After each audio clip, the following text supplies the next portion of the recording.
이 이른 새벽 예배를 드리는 모든 성도님들을 진심으로 환영하고 축복합니다. 오늘 이 새벽의 시간이 우리 성도님들께 큰 은혜의 시간이 되고 성령의 바람이 불어옴으로써 놀라운 변화를 경험하는 그런 시간이 되기를 진심으로 소망합니다.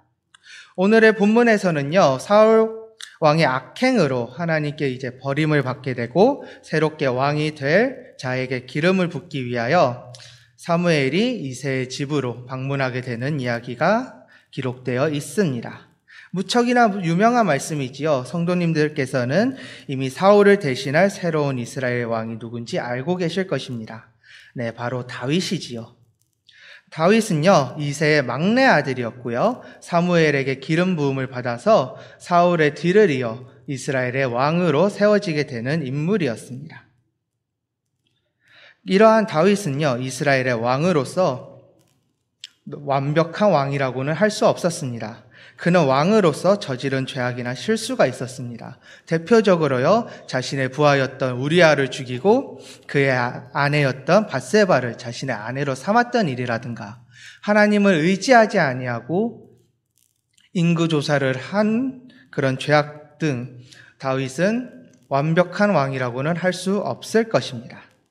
하지만 하나님께서는요, 이 다윗을 역대 이스라엘 왕들이 본을 받아야 되는 그의 행동대로 따라야 되는 그런 모범으로 삼으셨습니다. 왜냐하면은 다윗은 연약하고 부족한 점이 많았지만 하나님이 보실 때 겸손한 사람이었고요. 자신의 죄를 하나님께 고백하며 회개할 수 있는 믿음의 자세를 갖추었습니다. 그렇기 때문에 하나님께서는 다윗을 귀하게 여기셨고, 그리고 다윗 이후에 이스라엘의 왕들이 다윗의 본을 받아야 된다고, 그의 행함대로 따라야 된다고 하나님께서 말씀을 하시고 계십니다. 이러한 말씀이 열왕기상 9장 4절에서 5절에 잘 드러나고 있는데요. 저희 함께 열왕기상 9장 4절에서 5절의 말씀을 함께 봉독하시겠습니다.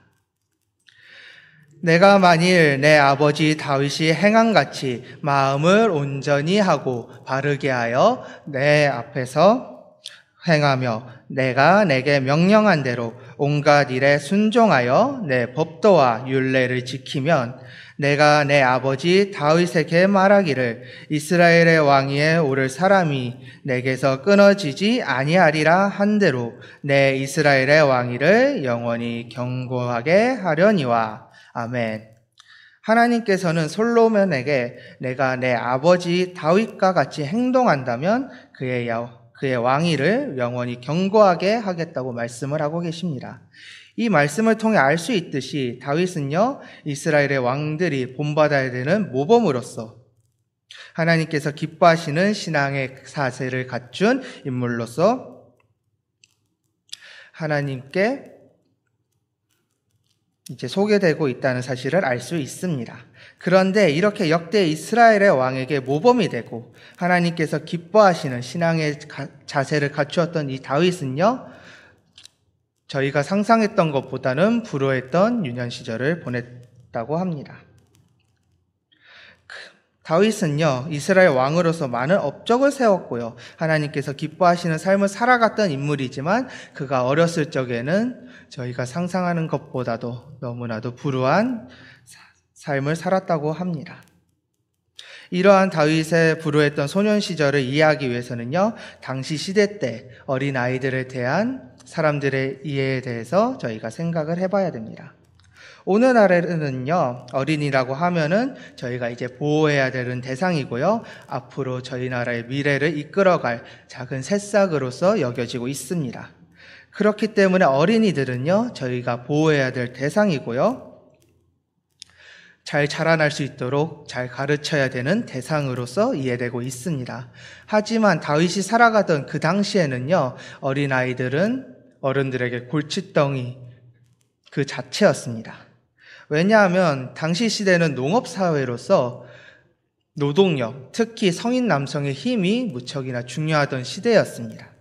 즉 농사를 지어야만, 그리고 일을 할 수 있어야만 먹고 살 수 있었던 시대였고 살아갈 수 있었던 시대였던 것입니다. 그런데 어린아이들의 경우에는요, 농사를 짓기에는 힘이 부족하고 다른 일들을 하기에는 아직 부족한 시기입니다. 즉, 그들은 일을 하지 못한 채로 귀한 식량만을 축내던 존재였던 것입니다. 그렇다면 성인 남성과 같이 노동력으로 활용하기 어려운 어린이에 대한 인식이 어떠했겠습니까? 아까 말씀드렸던 것처럼 귀한 식량만을 축내는 골칫덩어리였고 부모들에게는 무거운 짐처럼 느껴졌을 것입니다. 특히 다윗의 경우는요, 그냥 아이가 아니라 막내 아들이었습니다. 즉, 자녀들 중에서 가장 어리고 가장 약했던 아이라는 말입니다. 그렇기 때문에 막내였던 다윗은요, 가정 내에서 많은 차별과 그리고 안 좋은 취급을 당하며 자라나게 됩니다. 이런 다윗의 처지가요, 오늘 본문의 11절에 잘 드러나고 있는데요. 저희 함께 11절의 말씀 봉독하도록 하겠습니다. 또 사무엘이 이새에게 이르되 내 아들들이 다 여기 있느냐? 이새가 이르되 아직 막내가 남았는데 그는 양을 지키나이다. 사무엘이 이새에게 이르되 사람을 보내어 그를 데려오라. 그가 여기 오기까지는 우리가 식사 자리에 앉지 아니하겠노라. 아멘. 이스라엘의 사사이자 위대한 선지자였던 사무엘이 이새의 집에 방문한 사건이었습니다. 우리나라로 치면요, 한 나라의 대통령이 한 가정집에 방문한 사건과 같았다는 것입니다. 한 가정집에 대통령이 방문을 했다. 그러면 그 가정은 어떻게 해야 되겠습니까? 가정의 모든 지체들이 모여서 대통령을 맞이할 준비를 하고 대통령이 집에 방문을 했을 때 환영하면서 맞이해야 되지 않겠습니까? 하지만 이새의 가정은요, 다윗이 어리다는 이유로, 막내 아들이라는 이유로 모든 가족들과 함께 사무엘을 맞이하지 못하게 하였고 막내 다윗에게만 양을 치는 일을 맡기고 사무엘과 함께하는 시간에서는 제외하는 그런 차별을 보여주게 됩니다. 이러한 내용들이 본문의 11절에 나와 있는데요.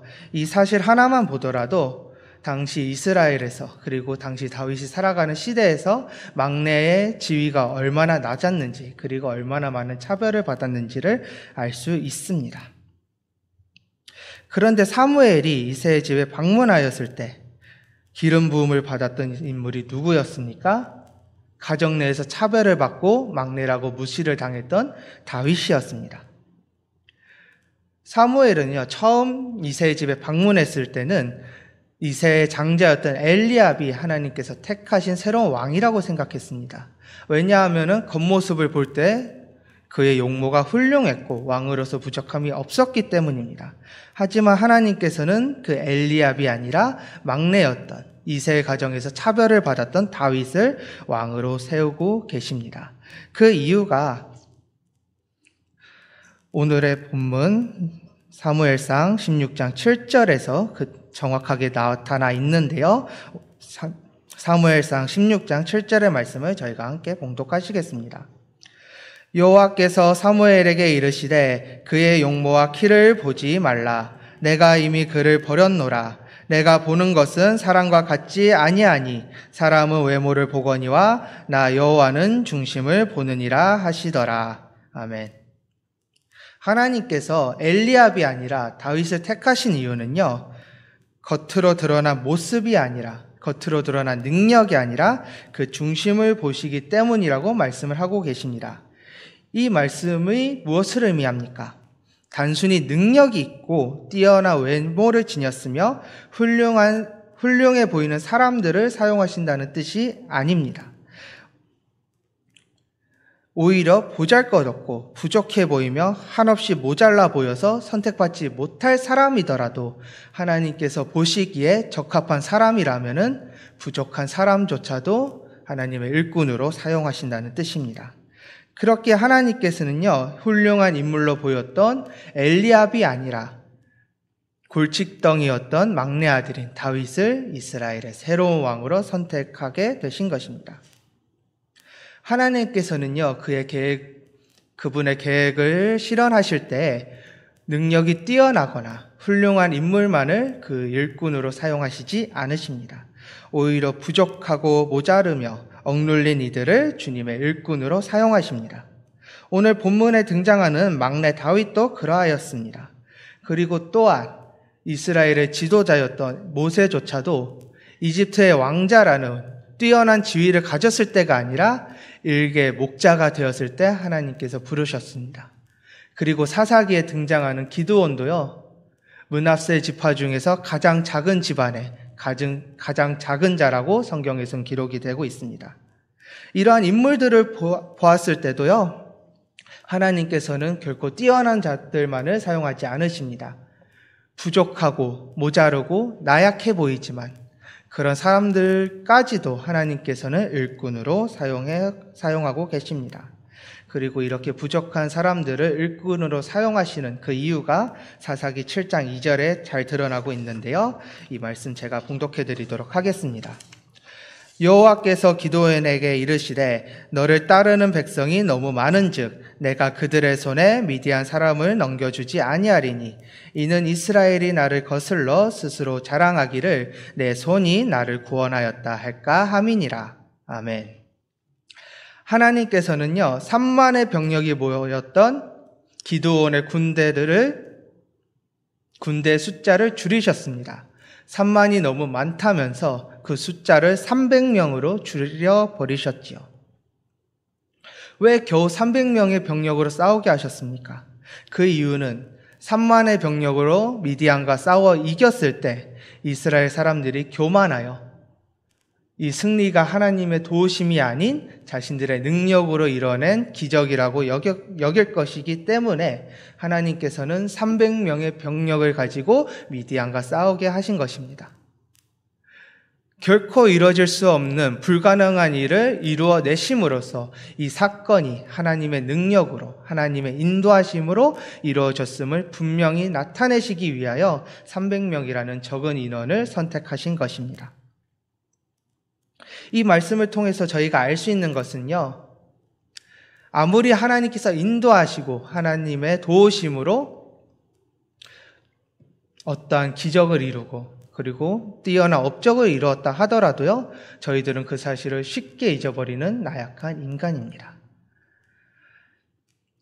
여호수아 시절 이스라엘의 군대를 생각해 보십시오. 그들이 하나님의 도우심으로 강성했던 여리고성을 쳐서 무너뜨렸고 여리고와의 전쟁에서 승리하였을 때 그들이 어떠한 마음을 먹었습니까? 교만한 마음을 먹었습니다.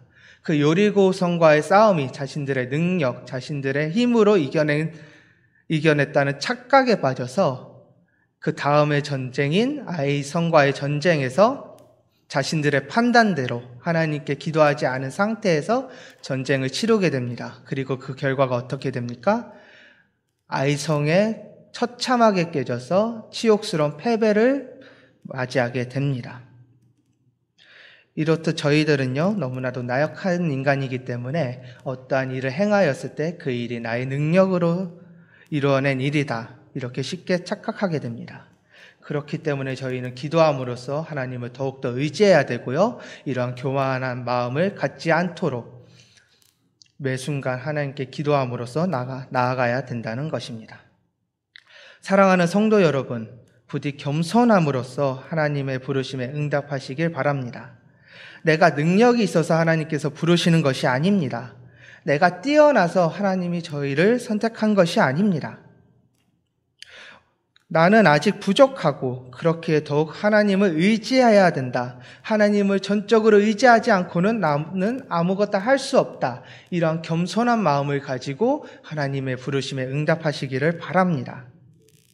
다윗을 보십시오. 그가 사울에게 쫓기던 그 상황 속에서 사울을 죽일 수 있는 기회가 생겼었습니다. 그런데 사무엘에게 기름 부음을 받았고 사울 왕의 뒤를 이어서 왕이 될 자격이 있었던 그 다윗이 사울을 죽일 기회를 얻었을 때 어떻게 하였습니까? 사울 왕을 살려주었습니다. 왜냐하면은 사울 왕은 하나님께서 세우신 왕이었기 때문입니다. 결국 사울 왕의 처분은 하나님께서 결정하실 일이지 다윗이 결정할 일이 아니었기 때문에 그는 겸손한 마음으로서 사울 왕에 대한 모든 처분을 하나님께 맡겼던 것입니다. 이러한 다윗의 겸손함을 저희가 본받기를 원합니다. 이러한 겸손한 마음으로서 하나님께서 부르실 때 그 부르심에 응답하시고 하나님의 일꾼으로서 하나님의 계획에 참여하는 그런 복된 일꾼이 되시기를 진심으로 축복합니다. 하나님께서는 부족한 자를 그리고 겸손한 자를 크게 사용하십니다.